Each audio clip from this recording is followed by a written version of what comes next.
L'interface de Classroom est très simple.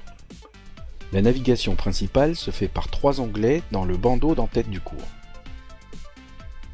L'onglet par défaut, dans lequel on arrive en entrant dans le cours, est le flux.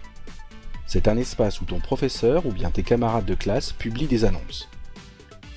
Chaque fois que ton professeur publie un travail à faire, une annonce, aussi appelée un post, apparaît immédiatement dans le flux du cours. Les annonces les plus récentes se trouvent en haut de page. Ton professeur peut aussi se servir du flux pour publier une annonce à faire à la classe entière. Si tu as installé l'application Google Classroom sur ton téléphone, tu recevras immédiatement une notification pour cette annonce. Le deuxième onglet, Travaux et devoirs, est certainement le plus important, car il contient les ressources générales du cours dans la section Ressources. Ce peut être un site web, comme ici, ou des documents de méthodologie mis à disposition par ton professeur pour te guider dans tes tâches les plus courantes.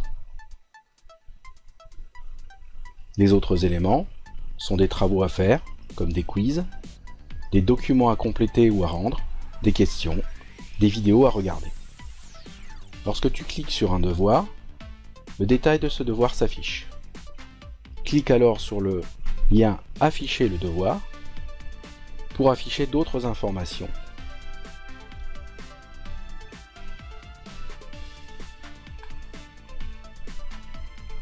Selon la tâche demandée, tu peux compléter un document réponse préparé par ton professeur. Tu peux ajouter un autre document existant dans ton Drive, un lien vers un travail ou une ressource en ligne, ou bien un fichier local de ton ordinateur. Tu peux aussi créer un nouveau document texte, un diaporama, une feuille de calcul de tableur ou un dessin. Quand tu auras terminé ton travail, tu cliqueras sur le bouton « Rendre le devoir ».